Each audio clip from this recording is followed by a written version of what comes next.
नमस्कार दोस्तों, मैं अशोक कुमार प्रजापति बालाजी एजुकेटर आप लोगों को एक नई वीडियो हार्दिक स्वागत करते हैं। एनाटॉमी फिजियोलॉजी, जैसा कि पता है आप लोगों को, मैं वर्ग 1 एमपीटेट नीट पीएचडी की तैयारी कर रहा था आप लोगों को, लेकिन एमपीटेट का नोटिफिकेशन ना आने के कारण मैं पैरामेडिकल स्टाफ के लिए सोचा कि कुछ समय बचा था, तो उसके लिए मैं तैयारी करना शुरू कर दिया हूँ। और ऐसा नहीं है कि एमपीटेट वर्ग वालों के लिए ये वीडियो नहीं है, उनके लिए भी ये वीडियो अति महत्वपूर्ण है ना। अगर देखिए, इस आज का हमारा जो टॉपिक है ह्यूमन एनाटॉमिकल टर्मिनोलॉजी है ना।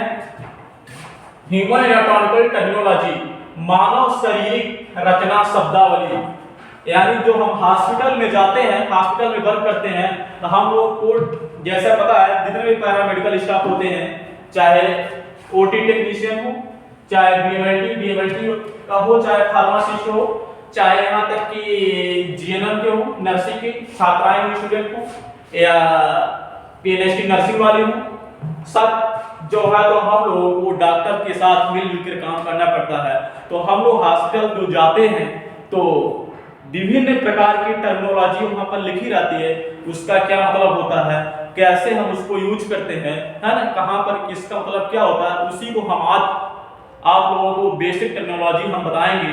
ठीक है ना, ज्यादा टर्मिनोलॉजी नहीं बता पाएंगे क्योंकि ज्यादा एमबीबीएस के लिए होता है, लेकिन जो बेसिक टर्मिनोलॉजी होती है हम लोगों को पता होना चाहिए, क्योंकि हम लोग पैरामेडिकल स्टाफ हैं, पैरामेडिकल स्टाफ डॉक्टर के साथ काम करेंगे, तो उनकी भाषा तो कम से कम हमको पता ही होना चाहिए, है ना। तो चलते हैं।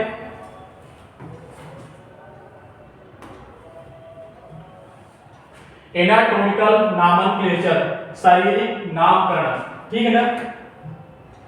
देखिए, किसी भी उसका नामकरण करने से पहले उसका हम इतिहास जान लेते हैं कि हमारी जो एनाटॉमी है, शरीर की रचना है, उसका नामकरण हमारे कब हुआ। जैसे पता ही है, हम लोग एनाटॉमी फिजियोलॉजी की वीडियो बना चुके हैं, है ना। एनाटॉमी हमारे शरीर की रचना क्या होती है, ठीक है ना। फिजियोलॉजी मतलब हमारे शरीर वर्क कैसे करता है, मूवमेंट कैसे हमारा हैंड मूवमेंट कर रहा है तो कैसे कर रहा है ना, उसका अगर आप लोग वीडियो नहीं देखे हैं तो YouTube में जाइए और सर्च करिए बायोलॉजी एजुकेटर अशोक कुमार प्रजापति, तो आप लोगों को वीडियो मिल जाएगी। तो उसको आप लोग जब देखेंगे तब ये वीडियो समझ में आएगी, है ना। ये तो इसको टर्म है, टर्म चूंकि हमने फिजियोलॉजी बता चुके हैं, उसकी हम टर्मिनोलॉजी बता रहे हैं। मान लीजिए कोई टर्मिनोलॉजी हमको नहीं समझ में आती है, तो इसलिए हम सोचे कि उसको हम बता देते हैं, ताकि अगर हमें फिजियोलॉजी और ज्यादा पढ़ें, फिजियोलॉजी बहुत कुछ है, जैसे डाइजेस्टिव सिस्टम पढ़ें, स्केलेटल सिस्टम पढ़ें,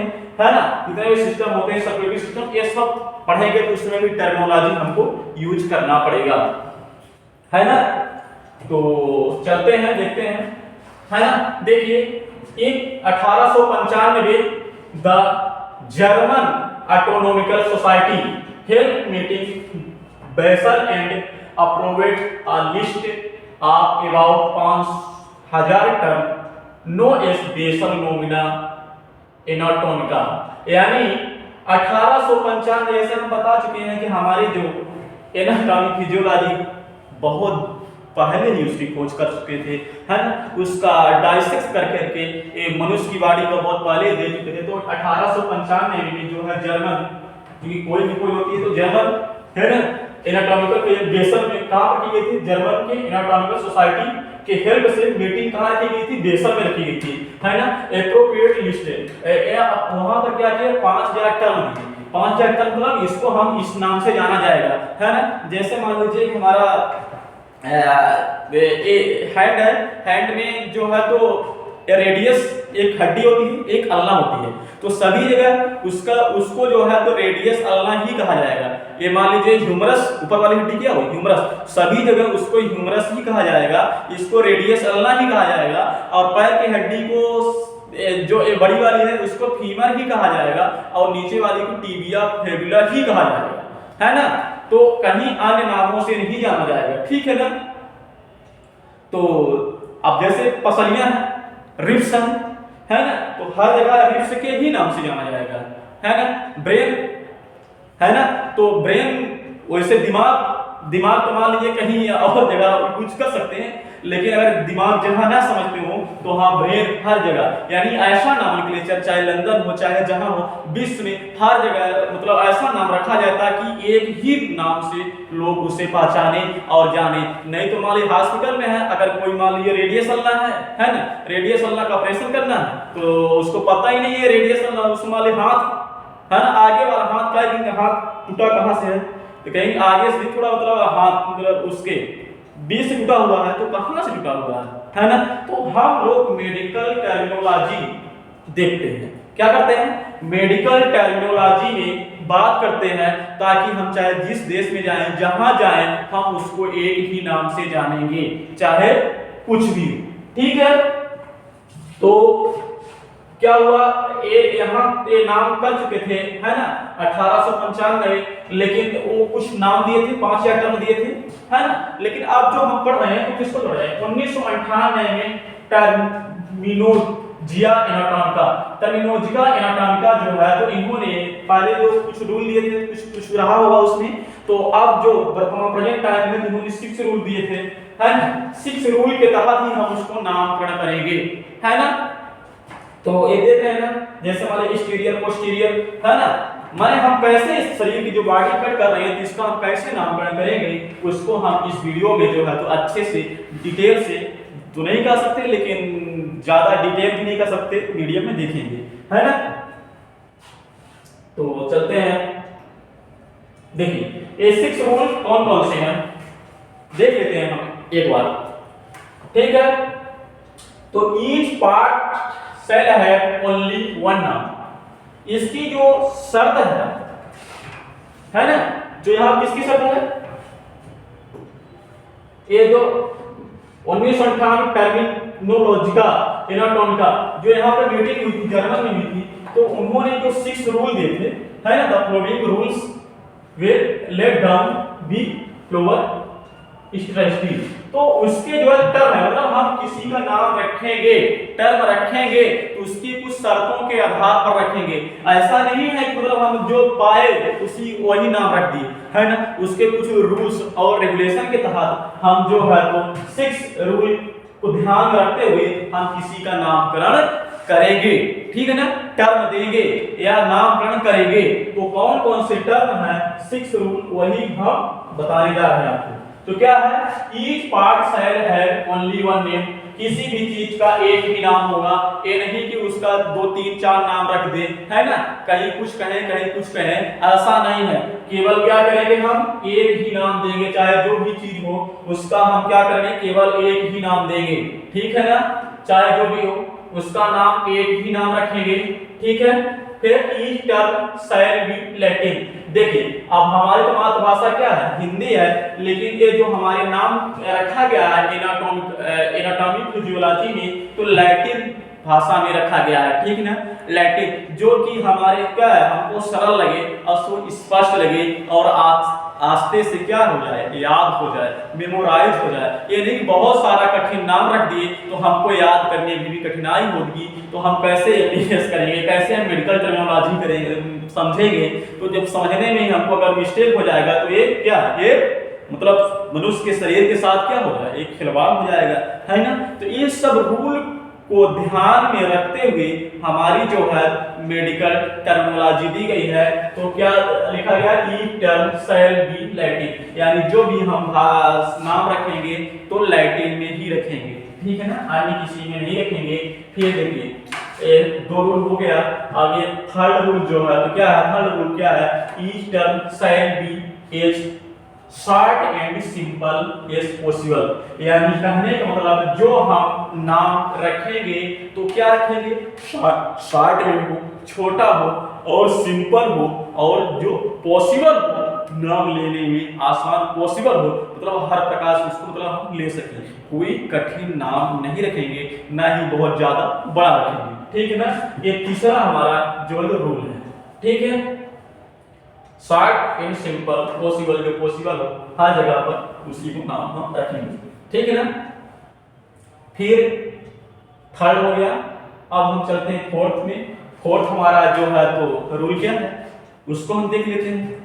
तो हमारा फोर्थ रूल क्या है, the term shall be memory sink, यानी ऐसा नाम रखेंगे जो हमेशा हमारे मेमोरी में बैठ जाए, हमें भूले ना, मेमोराइज हो जाए, आसानी से हमको याद हो जाए, याद करने में कठिनाई ना हो। ठीक है ना। अब देखिए ये चौथा रूल हो गया। अब पांचवा रूल क्या कहता है, the related term shall be similar, यानी जो भी हम नाम रखेंगे तो क्या रखेंगे, सिमिलर रखेंगे, है ना। उसके सिमिलर, जैसे मान लीजिए कोई आर्गन का नाम रखेंगे उससे जो टर्म रहेंगे तो उसका हम सिमिलर ही रखेंगे। जैसे मान लीजिए उदाहरण के लिए सिमिलर लिखेंगे, जैसे मान लीजिए टर्म, जैसे मान लीजिए कि एक पल्मोनरी आर्टरी हो गई, है ना, तो पल्मोनरी आर्टरी लिख देते हैं, है ना। ठीक है, पल्मोनरी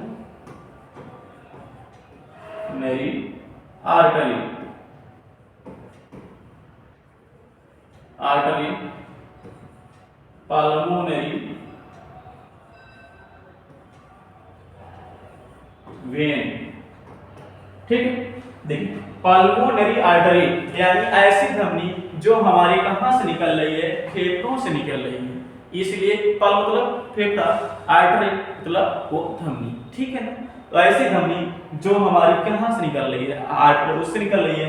जैसे पता है पल्मोनरी आर्टरी, है ना, पल्मोनरी धमनी में क्या होता है, हमारा इम्प्योर ब्लड रहता है, यानी अशुद्ध रक्त बहता है। ये एक्सेप्शन है, क्योंकि देखिए आर्टरी से क्या होता है, जो आर्टरी से हार्ट से जो ब्लड है तो पूरे शरीर में जाता है। ठीक है ना। और वेन में क्या होता है, सर्कुलेटरी सिस्टम हम लोग बता चुके हैं। वेन में क्या होता है, सर्कुलेटरी सिस्टम ये अभी नहीं बताया है, सर्कुलेटरी सिस्टम जैसे ही बताएंगे तैसे हम इसको डिटेल से बताएंगे।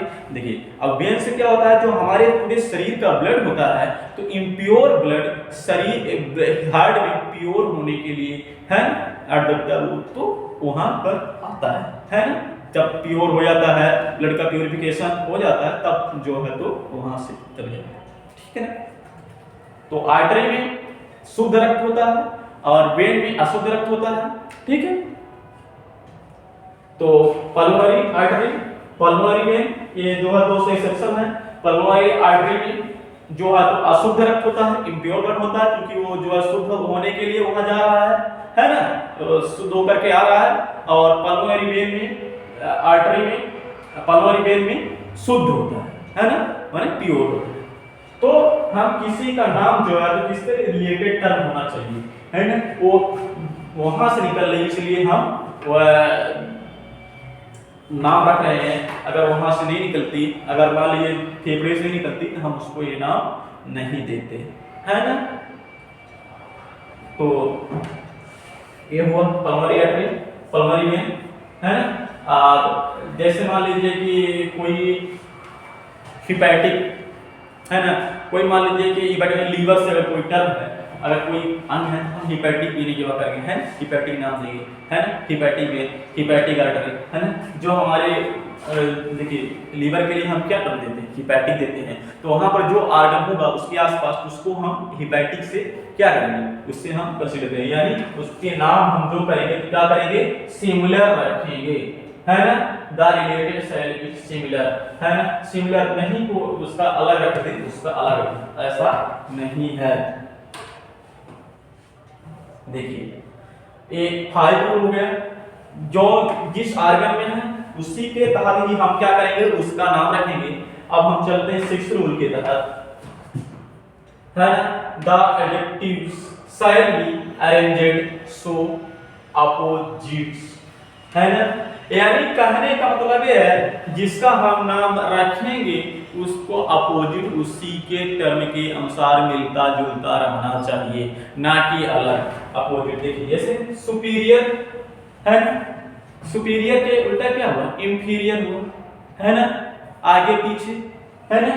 तो कहने का मतलब ये है जो हम उसका अपोजिट नाम रखेंगे तो उसी से मिलता जुलता रखेंगे, ना कि अलग से रखेंगे, ताकि हमको याद होने में सहूलियत रहे, हमको हमेशा कंठस्थ रहे, हमेशा हमें मेमोराइज रहे, हमारे ध्यान से ना उतरे, हमारी मेमोरी से ना हो। ठीक है ना, हमेशा हमारे राइट ब्रेन में रहे, है ना। एक कहने के लिए हम बता दिए हैं। अब चलते हैं आगे।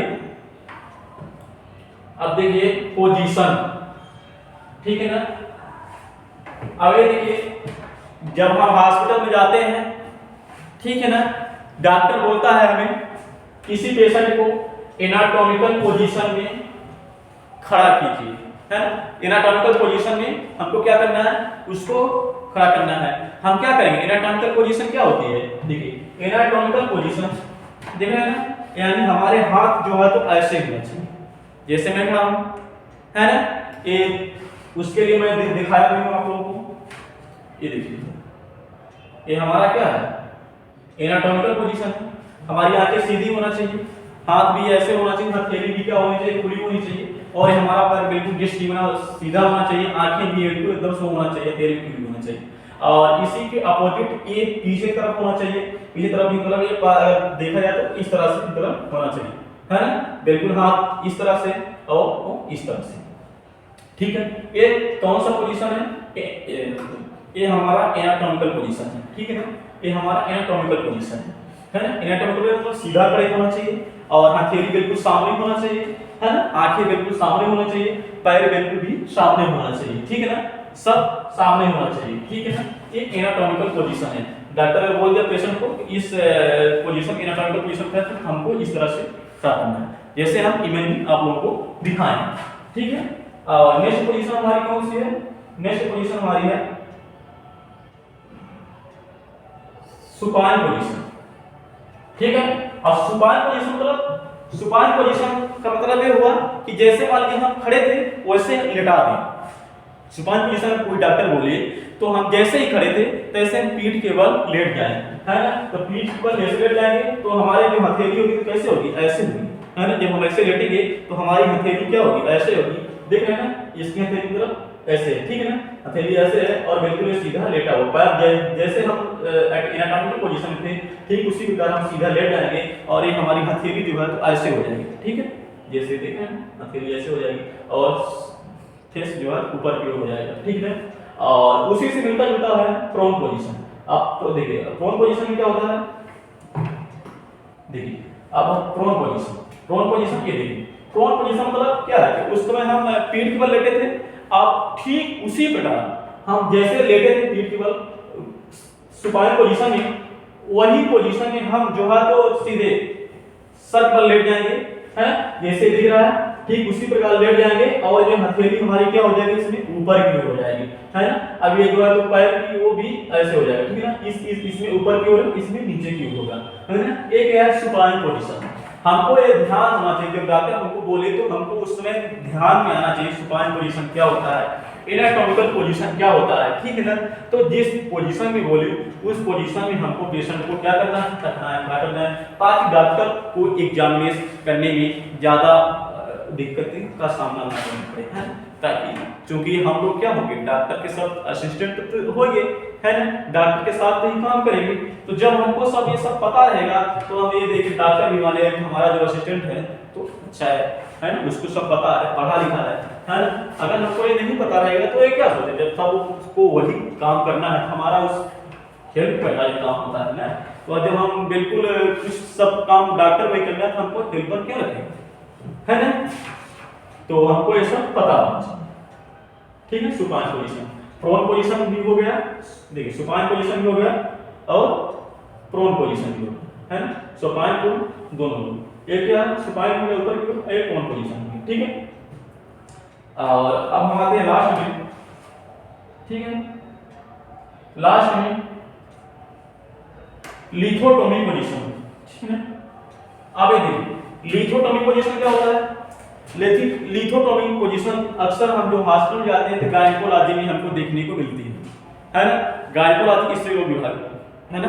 तो अक्सर इस पोजीशन में पेशेंट को कब रखा जाता है, जैसे मान लीजिए कि डिलीवरी के समय लेबर रूम में, है ना, लेबर रूम में इसी पोजीशन में पेशेंट को वो किया जाता है, ठीक है ना। या कि उसके कुछ एग्जामिनेशन करना हो बच्चेदानी वगैरह का तो भी इस पोजीशन में रखा जाता है लेबर रूम, है ना। ये कौन सी पोजीशन है, लिथोटोमी पोजीशन, ठीक है ना। जब गायनेकोलॉजी में नर्सें जाएंगी काम करने तो जब डॉक्टर आएगा तो उसे बोलेगा लिथोटोमी पोजीशन में पेशेंट को रखना है तो हम किसी पोजीशन में रखेंगे, इसी पोजीशन में। इस तरह से बेड वहाँ बना होता है और पैर ऊपर की तरफ होता है और बाकी इस जैसे आप इस तरह इमेज में दिखाया गया। ये क्या है, लिथोटोमी पोजीशन है ना। तो हम देख चुके हैं जितनी पोजीशन समझा चुके हैं हम अच्छे से, anatomical position, supine position, prone position, lithotomy position, ठीक है ना। इतनी अवस्था में हम जो है एग्जामिनेशन डॉक्टर करता है ना।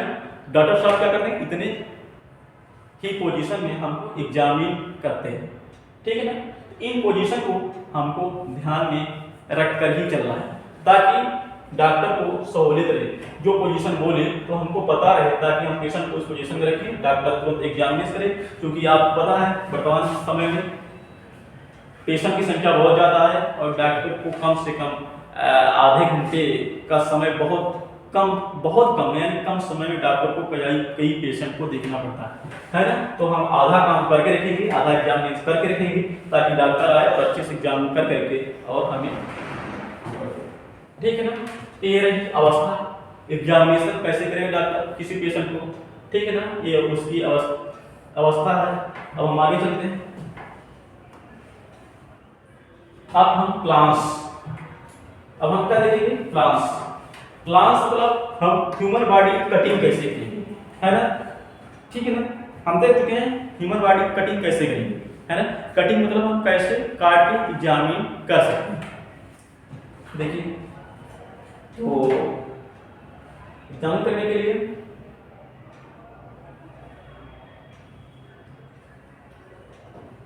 देखिए मीडियम सजिटल मीडियम प्लान, यानी आप क्या हुआ, मीडियम सजिटल एक मीडियम प्लान मतलब राइट मारा हुआ लेफ्ट हुआ, राइट से लेफ्ट की ओर कट कर सकते हैं ना। जैसे मान लीजिए ये कोई ह्यूमन बॉडी है, मान लीजिए ये हुआ, तो ये क्या हुआ, ये उसका ऐसे हमारे, ठीक है ना। तो इसका क्या हुआ, राइट हो गया। चूंकि जो हमारा बालाजी होती है तो क्या करते हैं, जैसे इस तरह खड़े हैं तो हमारा इस तरह राइट हुआ, इस तरह लेफ्ट हुआ, ठीक है ना। तो हमारा राइट किधर हुआ, ये राइट है, ठीक है ना। ये हमारा राइट हुआ, ये हमारा लेफ्ट हुआ। तो यानी हम उसको राइट से लेफ्ट की ओर काट सकते हैं, ठीक है। और देखिए जैसे मान लीजिए बीच एक ह्यूमन हुआ, इसके बीच से हम ऐसे काट देंगे, ठीक है ना। ये तो उसके बाद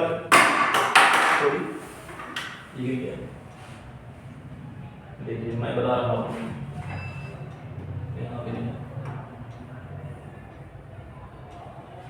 ठीक है।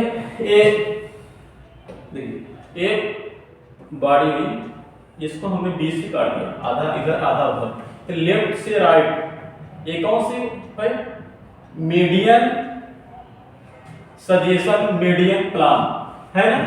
अब हम आते हैं पैरा मीडियंस, पैरा सजाइटल। तो पैरा मीडियन, पैरा सजाइटल क्या होता है, तो देखिए सजाइटल मतलब ये हम अगर मान लीजिए कि सजाइटल यानी हम सीधे ऐसे बीच से मान लीजिए हम किसी को काट दें, ठीक है ना। ऐसे मान लीजिए ये देखिए पैरा सजाइटल है ना, सजाइटल यानी हमारी ये अवस्था, ये सजाइटल की अवस्था, ठीक है ना। ये हमारी क्या है, सजाइटल की अवस्था है, पैरासजाइटल, ये ट्रांसवेंस सजाइटल है, ठीक है। तो यानी हमारा मतलब कहने का मतलब ये है कि जब हम ऐसे कर रहे हैं तो इसको इस तरह से काट करके देख सकते हैं, मतलब ये, ठीक है, ये वाला पोर्शन, ठीक है ना।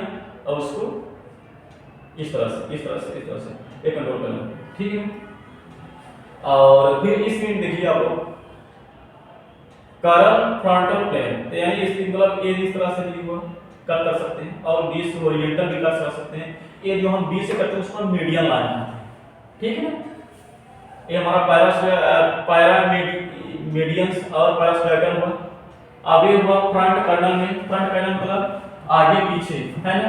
ये मान लीजिए क्या हो, पोस्टीरियर हुआ, ये इंटीरियर, यानी पोस्टीरियर पाछे की तरफ अगर ऐसा कोई पेशेंट है तो उसको पीछे की तरफ और एक आगे की तरफ, ठीक है ना। अब हॉरिजॉन्टल ट्रांसफर मतलब क्या हुआ, कोई ऐसा पेशेंट होता है उसको हम क्या कर सकते हैं, बीच से कट कर सकते हैं, ठीक है, बीच से कट कर सकते हैं, ठीक है। ये हो गया इसका मतलब। और ये ठीक है, ये बस जाएगा। अब उसमें देखिए ऐसे 20 से कट कर दिए, ये देख रहे हैं ना, ये वाले में इसमें सीधे आगे पीछे 20 से तरफ वाले ये हुआ, ठीक है ना, ये 20 से बिल्कुल ऐसे ही करके खड़ा है, वही करके ऐसा खड़ा है, उसमें जो आगे की तरफ पांचों तरफ पोस्टीरियर और आगे तरफ एस्टीरियर, ठीक है। इसमें जो है तो 20 से न कट करके, इस वाले में 20 से न कट करके थोड़ा और किनारे से कर दें, है ना, 20 से नहीं थोड़ा और 20 के बाद थोड़ा छोड़ रखे और किनारे से कर दें, ए वाला, है ना, तो इसकी को पाछा और इसके और आगे, है ना। तो कार्बन प्लान की इस तरह से हम कटिंग करते हैं बारी, ठीक है ना, समझ में आ गया है। अब हॉरिजॉन्टल वाले में 20 से मिलकर कर रहे हैं, ठीक है, हॉरिजॉन्टल वाले 20 से कर रहे हैं। इसमें जो है तो ऐसे कोई खड़ा है, ऐसे में खड़ा हूं, हमारा मतलब 20 ऐसे मतलब किनारे से ऐसे करेंगे तो बिल्कुल सिर्फ भाषा काट करते हैं, ठीक है। ये हमारा प्लान हुआ कि हम इतने प्लान में क्या कर सकते हैं, कट कर सकते हैं, ठीक है। अब हम आगे चलते हैं,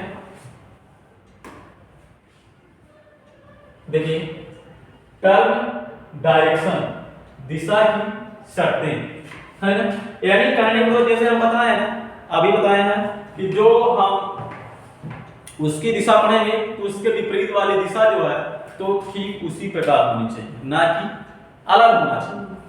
तो दिशा की शर्तें हैं, देख लेते हैं, ठीक है।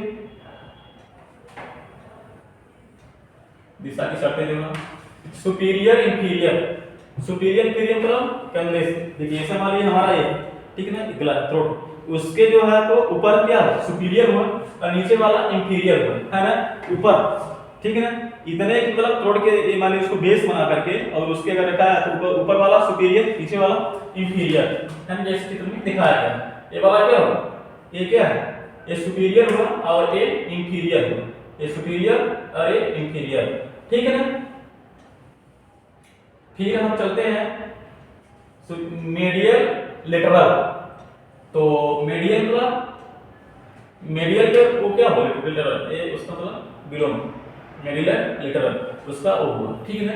तो मीडियल मतलब जो हमारा बीच का, ठीक है ना, जो बीच वाला हमारा ये था, ये मान लीजिए हमने बीच में ऐसे, ठीक, बीच, अब यहां से क्या होगा, यहां कितना मतलब वो इतने में मीडियल, ये बीच वाला क्या है मीडियल, ठीक है, जैसे बीच बिल्कुल एकदम सीधा काटे हैं, अगर हमारे से बोलते हैं हल्का नहीं लग रहा है,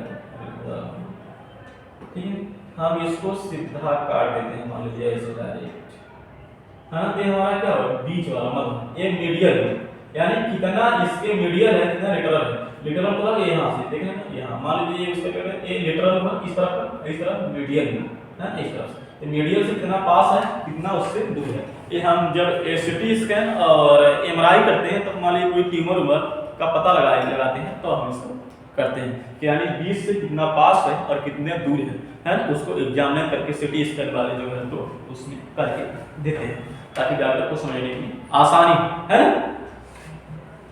मीडियल हो लेटरल हो, ठीक है।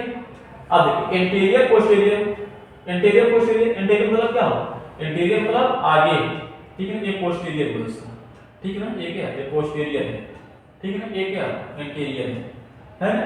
यानी उसी से का मतलब जो हम दिशा देखेंगे तो उसी उसका जो विपरीत देखेंगे उसी से मिलता जुलता हुआ भी देखेंगे, है ना। का मतलब अभी जो हमारा रूल है उसमें हम पढ़ चुके हैं, जो हम देखेंगे तो उसी से मिलता जुलता हुआ ही देखेंगे, ठीक है ना, अलग से हम इसको नहीं करेंगे, ठीक है। एंटीरियर पोस्टीरियर है ना। आगे देखिए प्रोक्सिमल और ठीक है। अब देखिए ये वाला कितने, ये वाला होगा, ये वाला हो गया, ये वाला हो गया, ये वाला हो गया। आप प्रोक्सिमल डिजिटल देंगे तो प्रोक्सिमल डिजिटल मतलब ये देख रहे हैं हम,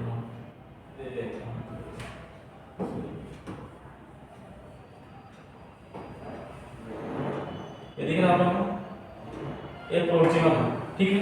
अगर हम इसको ऐसे से हल्का सा लगाते हैं, ठीक है ना, इतने सीधा करें तो ये क्या प्रोक्सिमल हुआ, ये डिजिटल, ठीक है, डिजिटल, एक तरफ प्रोक्सिमल एक तरफ डिजिटल, प्रोक्सिमल ए डिजिटल प्रोक्सिमल, ये क्या है प्रोक्सिमल, ठीक, ये प्रोक्सिमल, ठीक है, ये डिजिटल, ये डिजिटल, ये प्रोक्सिमल, ठीक है। यानी कहने का मतलब ये है ये प्रोक्सिमल, ये डिजिटल, तो यानी जो हम देख रहे हैं तो उसका उल्टा उसी के जैसे ही होना चाहिए, ठीक है, ना कि अलग से। आप ये सभी हो गया। अब ये लास्ट आता है डीप सुपरफिशियल। डीप सुपरफिशियल से मतलब इस आप लोग समझ गए हैं, डीप का मतलब क्या है, कितना गहरा है और कितना ऊपर है। देखिए जैसे मान लीजिए देख रहे हैं, सुपरफिशियल मतलब एक ऊपर और डीप मतलब बहुत ज्यादा गहरा। यानी जब कोई चोट बच जाती है तो हम डॉक्टर क्या लिखता है, कितनी गहरी चोट है और कितना डीप है ना, यानी कितना गहरा है कितना ऊपर है ना, तब उसके हिसाब से जो है तो कैसा मतलब ऐसे ही नहीं थोड़ी सर्जरी करने लगते हैं ना। जो सर्जन होते हैं तो पहले उसको देख लेते हैं कि पेशेंट किस लायक है ना, सर्जरी के लायक है कि नहीं है ना, चोट कितनी मतलब क्या है, चोट कितनी डीप है और कितना सुपरफिशियल है, सुपरफिशियल मतलब कितना बाहर है और डीप मतलब गहरी है ना। इन टर्म का प्रयोग करके हम क्या करते हैं कि हॉस्पिटल में वर्क करते हैं। तो अगर आपको हॉस्पिटल में पैरामेडिकल स्टाफ के लिए काम करना है तो इन सब टेक्नोलॉजी को ध्यानपूर्वक अच्छे से देख करके, अगर वीडियो एक बार में ना समझ में आया हो तो दोबारा देख लीजिएगा, लेकिन इन सब को याद कर लीजिएगा, तभी आप जा करके काम कर पाएंगे। अगर इन टेक्नोलॉजी को हम नहीं याद कर पाएंगे तो हमको काम करने में बहुत कठिनाई होगी, और डॉक्टर यहाँ तक कि कोई प्राइवेट अगर हॉस्पिटल जाएंगे तो रखिएगा भी नहीं, है ना। तो कहने का मतलब ये है, अगर डॉक्टर की सहायता करना है तो ये सब टेक्नोलॉजी को हम अच्छे से ध्यान रखेंगे। और तो ये हमारी वीडियो यहीं तक थी। अब हमारी वीडियो को यहीं से समापन करते हैं, ठीक है ना, धन्यवाद।